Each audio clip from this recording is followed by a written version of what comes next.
आणि यानंतर उपमुख्यमंत्री अजित पवार काय बोलतात आपण पाहूया। दाखवण्याचा अधिकार तुम्हाला सगळ्यांनाच आहे, या सगळ्या गोष्टी आहेत। मला ह्याच्याच बरोबर आता विषय निघाला म्हणून सांगतो।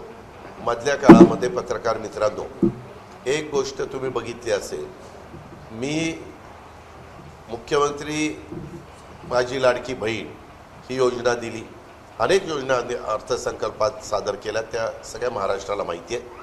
परंतु त्याच्यातनं माझ्या डिपार्टमेंटच्या नावावर एक बातमी चालवली, मीडियाने चालवली, काही एका वृत्तपत्रात आली, त्याच्यानंतर इलेक्ट्रॉनिक मीडियात आली वगैरे वगैरे।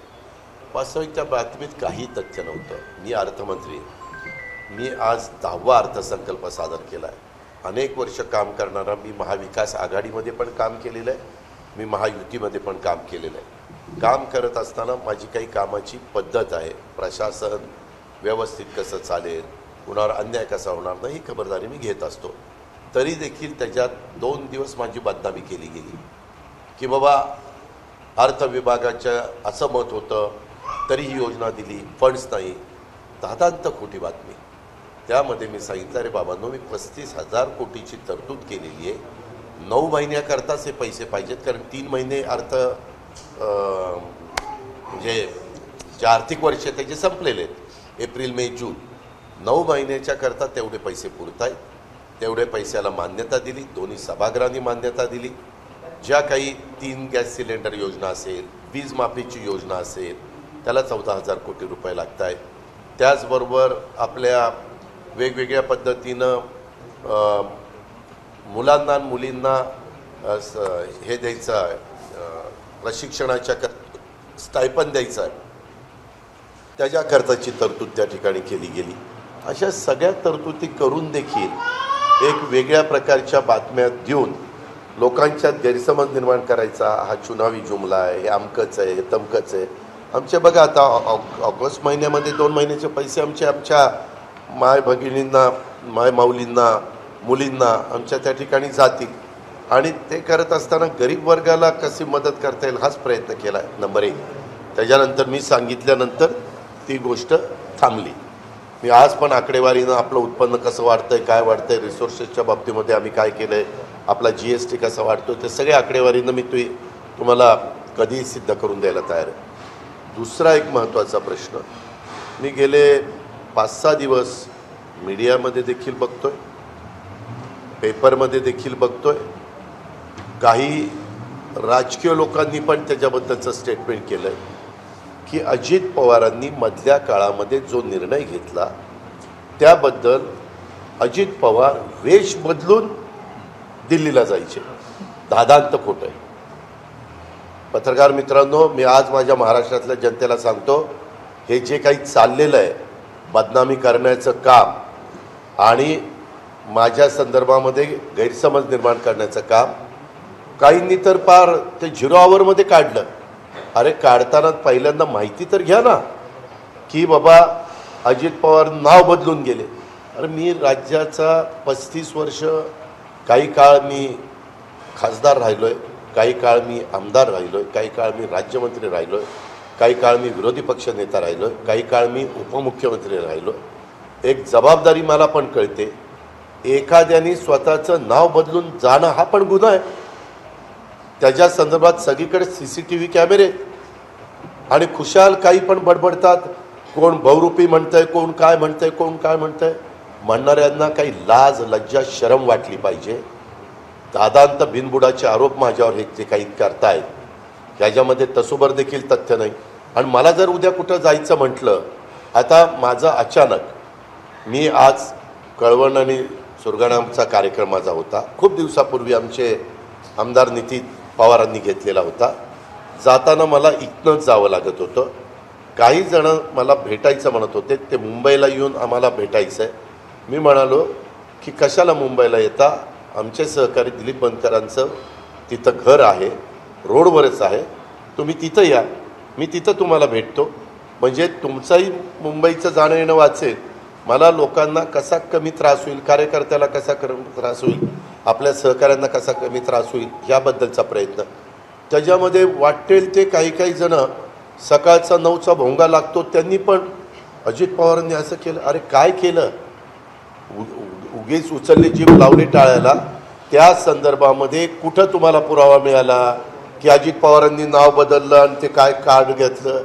मी तेव्हा विरोधी पक्ष नेता होतो, मला समाज ओळखतो, मी कुठंही गेलो तरी असं काही आणि काही कोण म्हणलं मिशाच लावल्या होत्या आणि टोपीच घातली होती आणि काय ते मास्कच लावलेलं होतं, साफ चुकीचं आहे.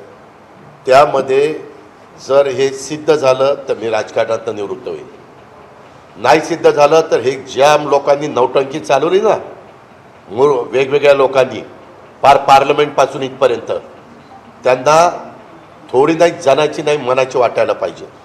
उगीचच कुणीतरी बातमी लावतं एखादी चॅनल आणि त्या बातमीमध्ये कुठंही आधार नाही, त्या बातमीचा कुठंही पुरावा नाही, त्या बातमीमध्ये कुठं बाबा ते कॅमेऱ्यामध्ये कुठं बाबा अजित पवार गेलेत आणि काहीतरी त्यांनी वेगळंच हे केलेलं आहे, काही युनिफॉर्म परिधान केलेलं आहे. या प्रकारचे ज्या काही गोष्टी आहेत मी महाराष्ट्राला सांगतो, हे निव्वळ माझी बांधणं. मी ठरवलेलं होतं की खरं तर कुणाच्याबद्दल बोलायचं नाही, आपलं आपलं विकासाचं काम सांगायचं, आपल्या ज्या योजना आहेत त्या पण लोकांच्या समोर सांगायच्या. आम्ही गरिबांच्या करता करतोय, आम्ही महिला मायमाऊली मुली यांच्याकरता करतोय, युवा युवतींच्या करता करतोय, माझ्या शेतकरी मित्रांच्या करता करतोय, आमच्या वेगवेगळ्या घटकाकरता आम्ही ह्या योजना सगळ्या करतोय. हे आम्हाला त्या ठिकाणी सांगायचं आहे. आणि त्या योजना ह्या पूर्णपणे कायमच्या कशा चालतील अशाही पद्धतीचं आमच्या सगळ्यांचं नियोजन आहे आणि विचारांती त्या दिलेल्या योजना आहेत.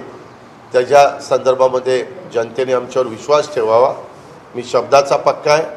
माझ्या सगळ्यांना आव्हान आहे की ह्या योजना पुढं पण त्या ठिकाणी चालू राहतील. तुम्ही आम्हाला आशीर्वाद द्या. आम्ही त्याबद्दल जे काही जाहीर केलेले त्याची अंमलबजावणी करण्याच्याकरता आम्ही कटिबद्ध आहोत. शिवशाहू फुले आंबेडकरांची विचारधारा, ह्या विचारधारेनेच आम्ही पुढे चाललेलो आहोत. नेरेटिव्ह आहे, हा नेरेटिव्ह सेट करण्याचं काम तुम्ही म्हणालात की बदनामी होते आणि एकूणच ह्या वारंवार गोष्टी घडत आहेत. कशामुळे या गोष्टी तुमच्याबद्दल घडताय? आपण काही निष्कर्ष मला तेच कळलं नाही. मी मागे देखील ज्यावेळेस वित्त विभागाचं आलं तेव्हा मी 1-2 दिवस गप्प बसलो. मी पुन्हा म्हणलं की बाबा मी गप्प बसलो की काहींना वाटेल की बाबा हे बोलत नाही म्हणजे खरं आहे. पुन्हा मी प्रेस घेतली आणि सगळं सांगितलं की किती आपलं स्थूल उत्पन्न आहे, स्थूल उत्पन्नाच्या किती लोन तुम्हाला काढता येतं, फायनान्स केंद्र सरकारचे त्यांच्या गाईडलाईन काय वगैरे वगैरे सगळं सांगितलं. आणि दरवर्षी आपला GST कसा काही 1000 कोटीनं वाढतो वगैरे अशा अनेक गोष्टी सांगितल्या. त्याच्यानंतर हे मधी तर इतके दिवस पेपरबाजी चालली, ते कुणी पण उठतंय, कुणी ह्याच्याबद्दल बडबडतंय. त्या सगळ्यांना मला सांगायचं आहे कुठं तुम्ही मला बघितलं, कुठल्या विमानामध्ये म्हणे 10 वेळा गेलो आणि अमक्याला भेटलो तमक्याला भेटलो. अरे मी लोकशाहीमध्ये काम करणारा एक कार्यकर्ता आहे. मला जर कुठं जायचं म्हणलं तर मी उथळ माथ्याने जाईल. मला लपून छपून राजकारण करण्याची सवय नाही. पत्रकार मित्रांनो, तुम्ही पण, मी जरी नाशिकमध्ये कमी येत असलो तरी तुम्हाला माहिती आहे मी खरं स्पष्ट असेल ते बोलतो. परंतु हे जे काही वेगळ्या प्रकारच्या बातम्या करून त्या बातम्या चालवायच्या आणि वृत्तपत्रामध्ये त्या आणायच्या आणि त्याच्यानंतर आमचे जे विरोधक आहेत, ज्यांना आम्ही काम करतोय ते बघवत नाही, ज्यांना आम्ही चांगल्या योजना देतोय ते बघवत नाही, ते पूर्णपणे फेक नेरेटिव्ह सेट करून कायम त्याच्यामध्ये वेगळ्या प्रकारचा प्रयत्न त्या ठिकाणी करत असतात. त्याच्यामुळं त्या मधल्या काळामध्ये ज्या काही बातम्या आल्या त्याच्यात एकाही बातमीत तसूभर देखील तथ्य नाही. आणि ज्यावेळेस मला कुठं जायचं असेल त्यावेळेस मी उघडपणे जाईल. त्याच्यात काही कुणाला घाबरण्याचं माझं कारण नाही.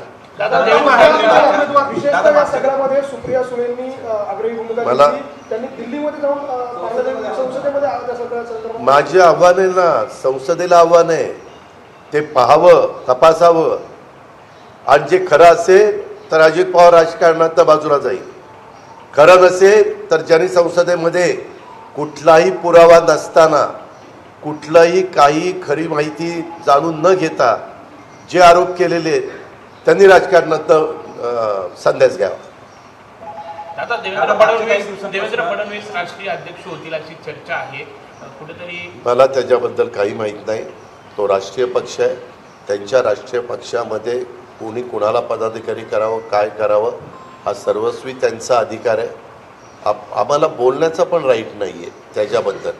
तो सर्वस्वी त्यांचा अंतर्गत प्रश्न आहे. आणि एक गोष्ट खरी आहे, तो पक्ष 3 वर्ष झाल्यानंतर अध्यक्ष बदलत असतात. म्हणजे मागे तरी मी व्यंकय्या नायडू बघितलं आहे, गडकरी साहेब बघितले, त्याच्यानंतरच्या काळात नड्डाजी बघितले, त्याच्या आधीच्या काळामध्ये म्हणजे राजनाथ सिंग बघितलेत. असे अनेक जण त्या पक्षामध्ये 3-3 वर्षाच्या करता हे झालेलं. अमित भाई बघितलेत. असे खूप जण तिथं अध्यक्ष झालेले. तो पार्टी अंतर्गत प्रश्न आहे. मी काही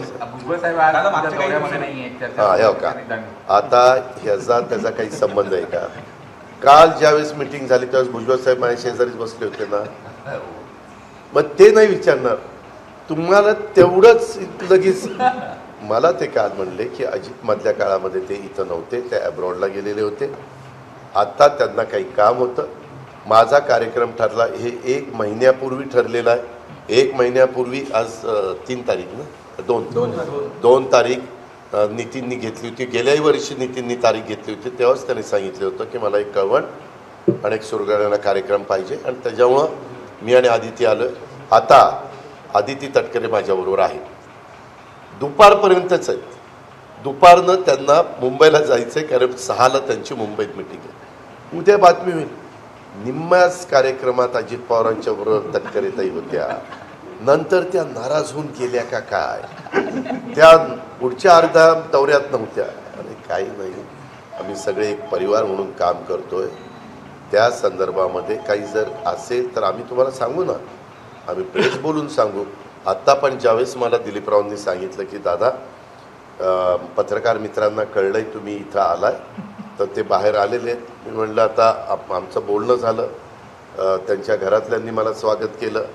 त्या सगळ्या बोलणं झाल्यावर म्हणलं बोलवा पत्रकार मित्रांना. कारण शेवटी आम्हाला तुमच्याशी संबंध ठेवणं, तुम्हाला आमच्याशी संबंध ठेवणं हे गरजेचंच आहे. कारण वेगवेगळ्या बातम्या काढणं हे तुमचं काम आहे.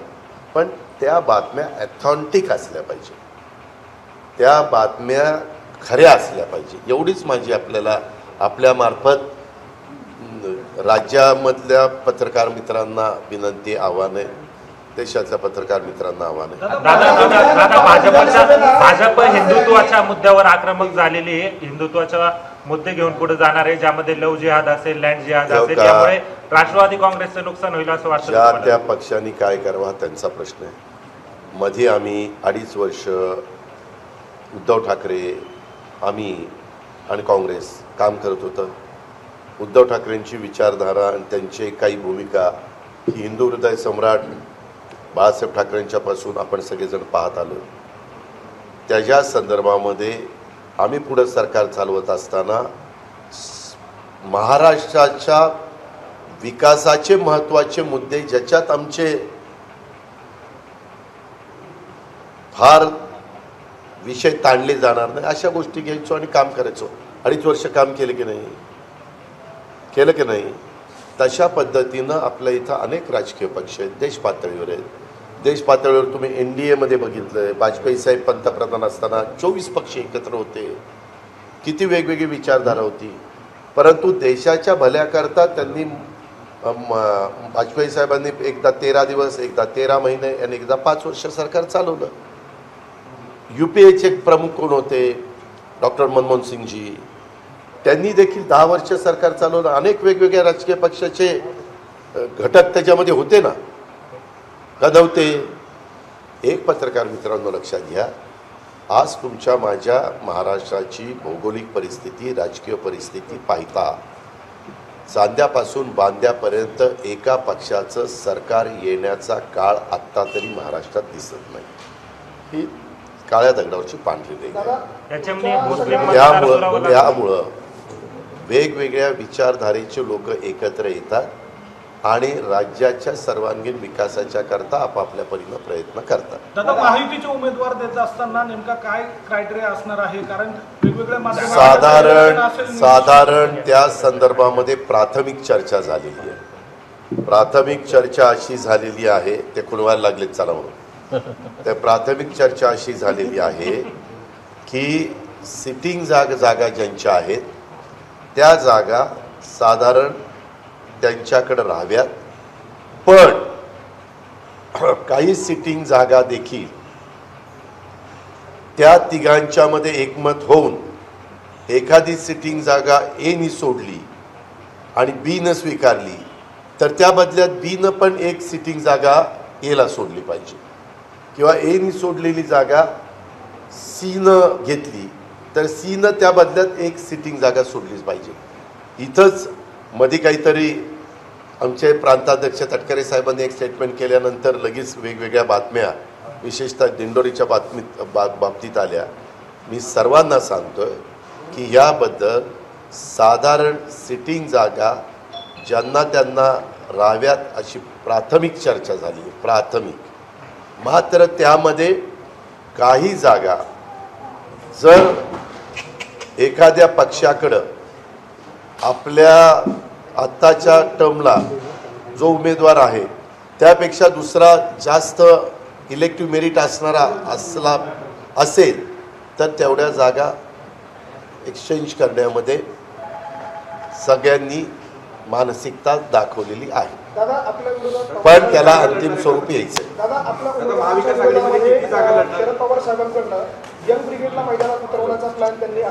आम्ही पण यंग ब्रिगेड, मी राष्ट्रवादीचा 99 पासून एक कार्यकर्ता आहे. 99 पासून राष्ट्रवादीमध्ये पत्रकार मित्रांनो तुम्हालाही अनेकांना माहिती आहे की अनेकदा मी स्वतः नवीन चेहऱ्यांना संधी देण्याचा प्रयत्न केला. मागच्या वेळेस पण निलेश लंके असेल, सुनील शेळके असेल, आपला राजू नवघरे असेल, सुनील भुसारा असेल, मी कितीतरी, संदीप क्षीरसागर असेल, मी कितीतरी तरुणांची नावं सांगू शकतो. प्रत्येक वेळेस मी तशा पद्धतीनं प्रयत्न त्या ठिकाणी केलेला आहे. आत्ता देखील आम्ही राष्ट्रवादी काँग्रेस पक्ष निर्णय घेताना काही सिटिंग नव्या जागा येतील तिथं नवे चेहरे, मी पण युवा शक्तीला किंवा नेतृत्वाला संधी देण्याचं काम पहिल्यापासून, मी ज्यावेळेस अतिशय तरुणपणी खासदार झालो तेव्हापासून आजपर्यंत महानगरपालिकेत नगरसेवक, स्टँडिंग कमिटी चेअरमन, महापौर, विरोधी पक्षनेता, सभागृह नेता, झेडपी अध्यक्ष, इतर पदाधिकारी अशा अनेक ठिकाणी. आत्ता देखील तुम्ही बघितलं तर मला ज्या जागा मिळाल्या त्याच्यात संजय बनसोडे नवा चेहरा दिला, आदित्य तटकरे नवा चेहरा दिला, अनिल भाईदास पाटील नवा चेहरा दिला. साधारण वेगवेगळ्या समाजाला तिथं प्रतिनिधित्व देण्याचा प्रयत्न केला. हा प्रयत्न सगळेच करत असतात, आम्ही पण करणार आहोत. मी पण युवा टीम देणार आहे. शरद पवार गटाकडून इच्छा व्यक्त केली आहे, त्यामुळे कुठेतरी नरेंद्र निर्वाळ कुणी कुणाकडनं इच्छा प्रदर्शित करावी हा ज्याचा त्याचा अधिकार आहे. आता इथं एवढे सगळे आले, मी 2 महिन्यांनी आलो किंवा महिन्यांनी आलो किंवा मी 8 तारखेला येणार, कितीला 8 तारखेला, तर 8 तारखेला आत्ता तुम्ही ज्या ज्या चॅनलचं प्रतिनिधित्व करताय तिथंच असाल का? नाही. कोण इकडनं तिकडे जाईल, तिकडनं इकडे जाईल. तशा पद्धतीनं मी पण तुमची त्याची क्लिप बघितलेली आहे. मला जर भेटला मी तर त्याला विचारेन की बाबा काय नक्की. शेवटी प्रत्येकाला व्यक्ती स्वातंत्र्य, मतस्वातंत्र्य, विचार स्वातंत्र्य, त्यांनी आपल्या पद्धतीनं प्रयत्न त्या ठिकाणी करावा. अमोल मिटकरी आणि मनसेमध्ये झालं साहेब, ऐका ना, झालं ना, तुम्ही उशीर आला तर मी काय करतो? विचारा पत्रकार मित्रांनो उत्तर दिलं की नाही. दादा तुम्ही विमानाने आले त्यावर देखील ट्विटरवर टीकाही होती. काय झालं की तुम्ही रस्ते करावा, एक मिनिट, जी महत्वाची लोक त्यांच्या वेळेची बचत व्हावी म्हणून अनेकदा विमानाने प्रवास करतात. उद्या तुम्ही म्हणाल की दिल्लीला चाललाय, तुम्ही मुंबई दिल्ली प्रवास करा रस्त्याने. ज्या रस्त्याच्या बद्दल तुमच्या तक्रारी होत्या त्याच्याबद्दलची काय मिटिंग काल झाली त्याची तुम्ही नुसती शहानिशा घ्या. आणि ते नुसतं अशी मिटिंग नाही, इतक्या दिवसात इतकं झालं पाहिजे, तितक्या दिवसात तितकं झालं पाहिजे आणि त्याच्यावर देखरेख ACS PWDने करायचं, एवढं ते करतो. आणि मी रांगडा माणूस आहे, ग्रामीण भागातनं पुढं आलेलो आहे, त्याच्यामुळे मला रस्ते खराब असं काही नाही. खराब रस्ते नसले पाहिजे, त्याकरता आम्ही राज्यकर्ते म्हणून लक्ष दिलं पाहिजे. आपले नॅशनल हायवेचे प्रमुख रस्ते विकास म्हणजे रोडवेजचे नितीन गडकरी साहेब त्यांचंही याबद्दल किती बारकाईनं लक्ष असतं आपल्याला सगळ्यांना माहिती. अमोल मिटकरी आणि आव्हाडांच्या गाडीवरती हल्ला झाला का? अजित पवार यांनी नुकतंच पत्रकारांशी संवाद साधलेला आहे. अजित पवार यांनी विविध विषयांवरती भाष्य केलेलं आहे. आम्ही देखील काही नवीन चेहऱ्यांना संधी देणार असल्याचं त्यांनी म्हटलेलं आहे. जितेंद्र आव्हाड आणि त्यासोबतच अमोल मिटकरी यांच्यावरती झालेल्या हल्ल्यासंदर्भात प्रश्न विचारलेला असताना अजित पवार यांनी काहीही बोलणं टाळलेलं आहे. एबीपी माझा, उघडा डोळे बघा नीट.